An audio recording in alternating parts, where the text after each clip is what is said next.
and welcome to another episode from Climate Conversations brought to you by Climate Change Communication Hub. I'm Dr. Pabasari Koliyabandara, your host for this series. So today we bring you insights straight from the heart of global climate negotiations, COP30. The UN Climate Change Conference, which was held in Belém, and in a very crucial moment. So talking about Brazil in the Amazon region, a location deeply symbolic of the climate crisis and its solutions.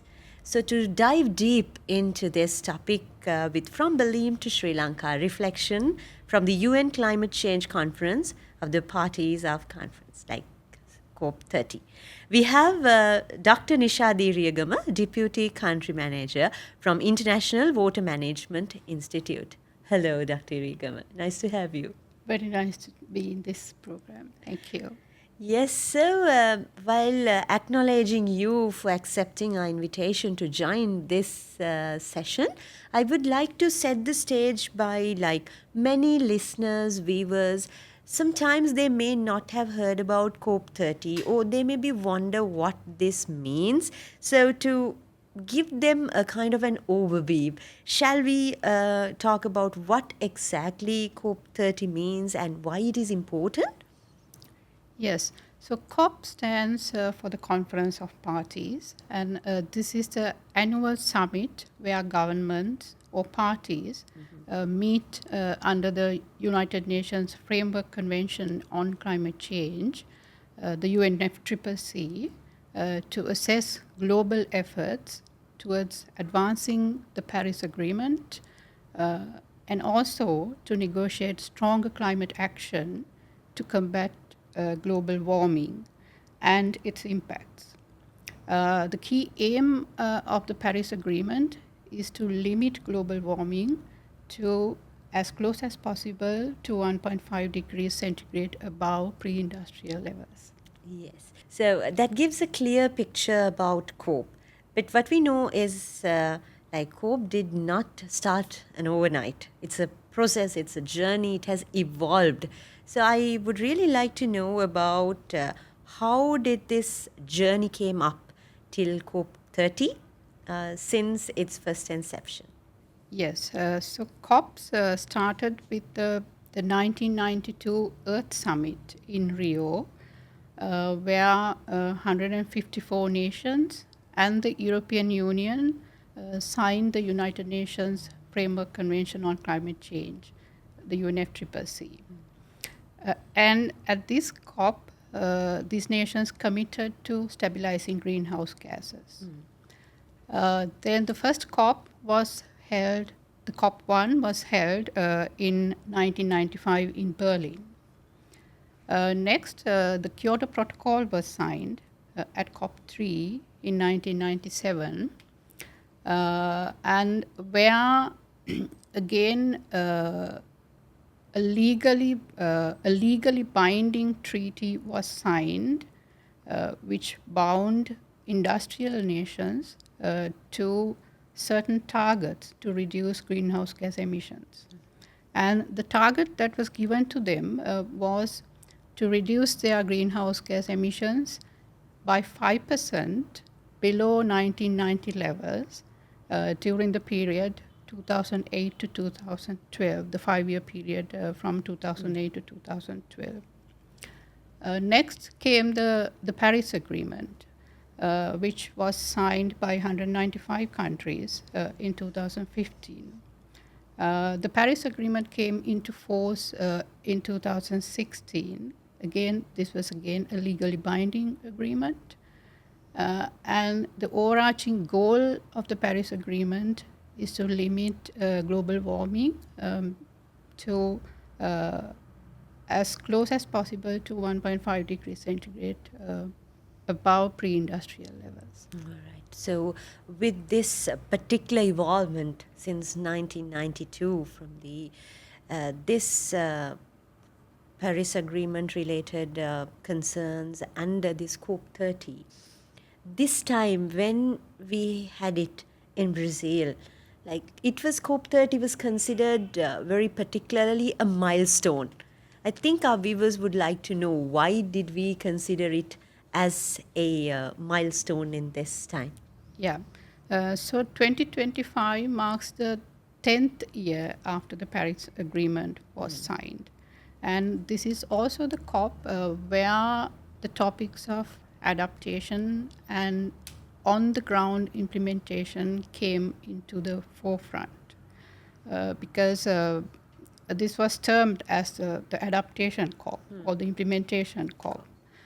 Then 2025 is also the deadline given to countries to come up with a more ambitious climate action plans or nationally determined contributions to close the mitigation and adaptation gap that was identified as part of the first global stocktake, which commenced at COP28 in Dubai. Yeah. So now let's move from theory to practice. You were there on the ground at COP30, and with that particular atmosphere, how did you feel it? What was it like this year?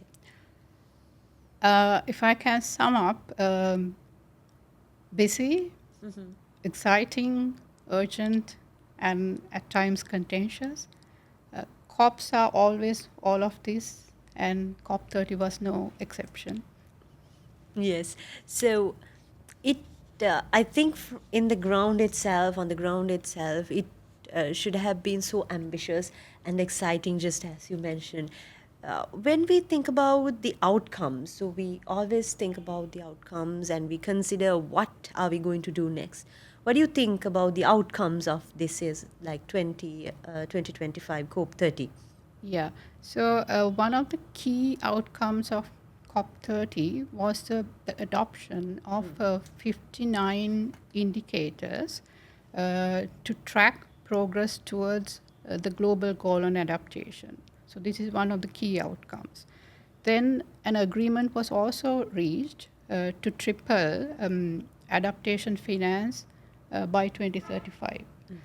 This was again a key outcome concerning mostly developing countries.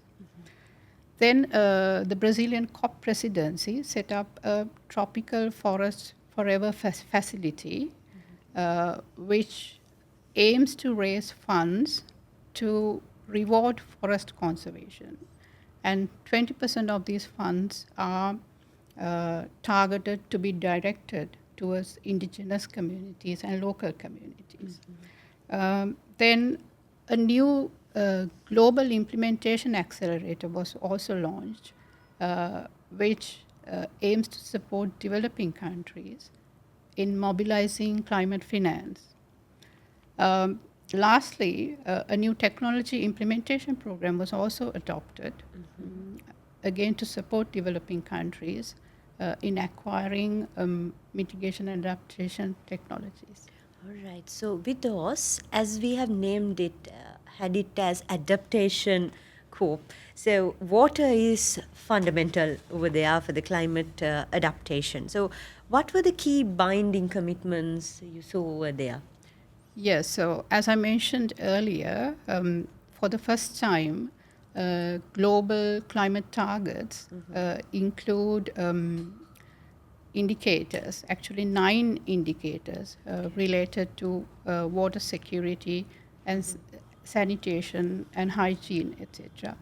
So this is the first time that measurable indicators have been introduced to measure climate action. Next, 6 of these indicators are related to measuring ecosystem resilience, ecosystem-based adaptation, and nature-based solutions, which are again linked to water one way or the other.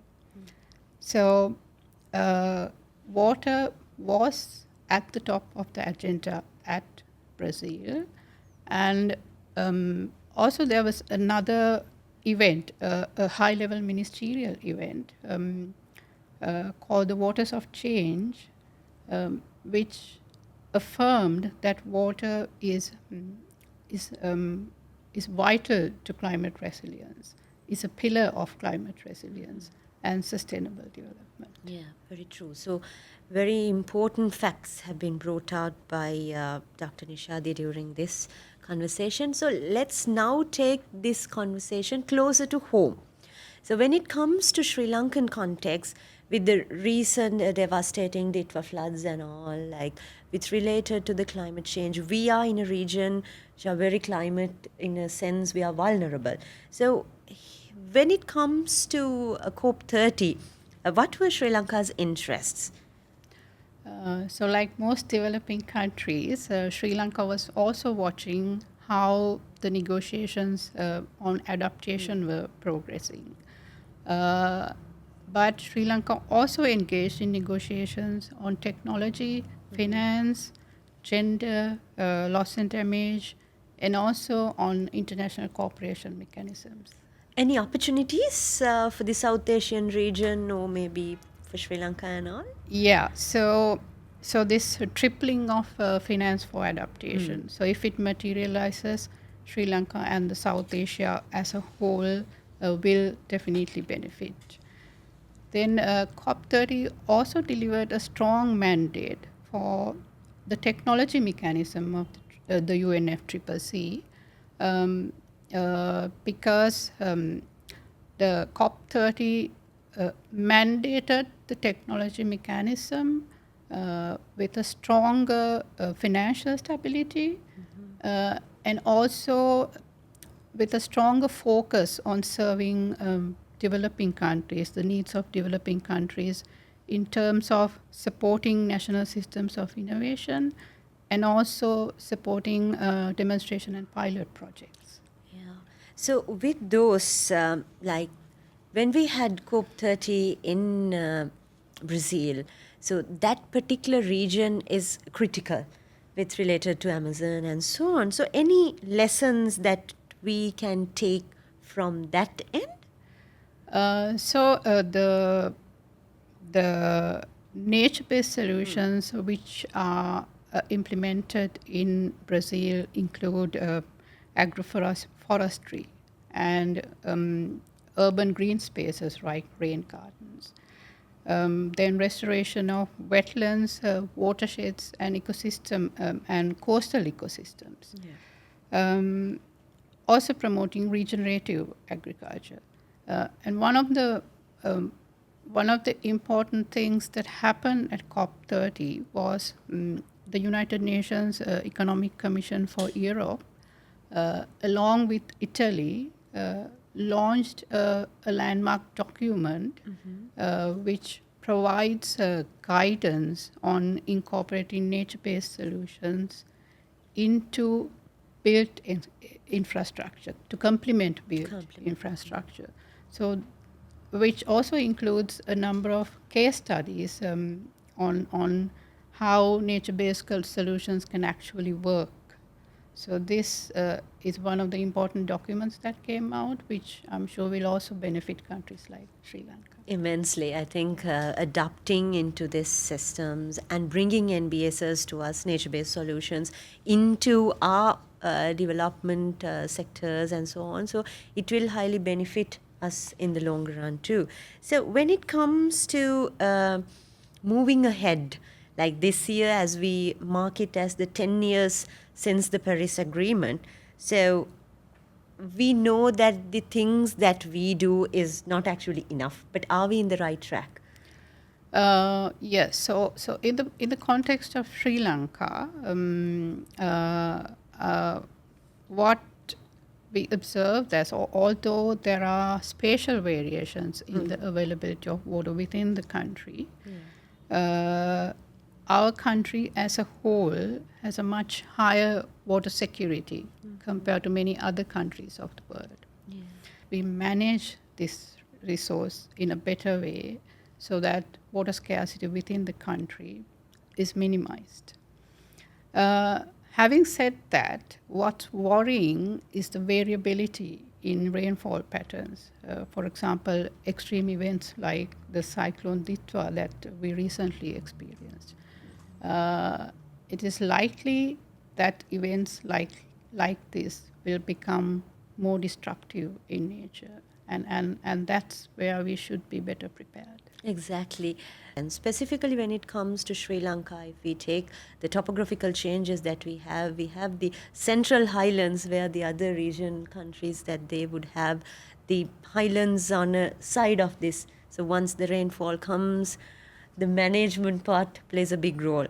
So once we talk about this, being climate resilient for the next 5 years, what should Sri Lanka prioritize?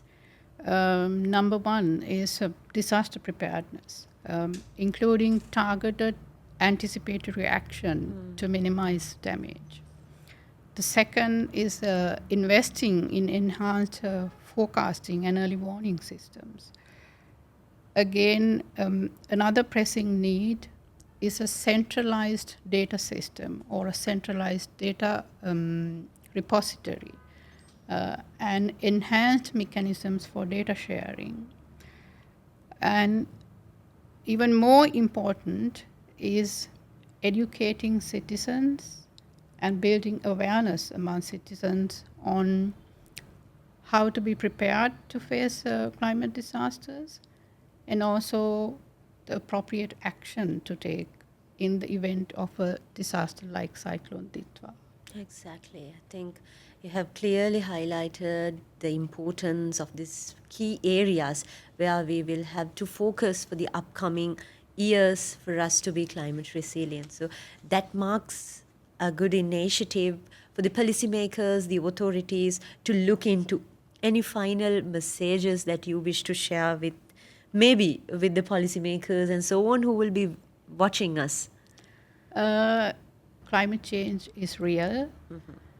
It is not something that is further away. It's happening now, and we need to act now to be prepared to face it.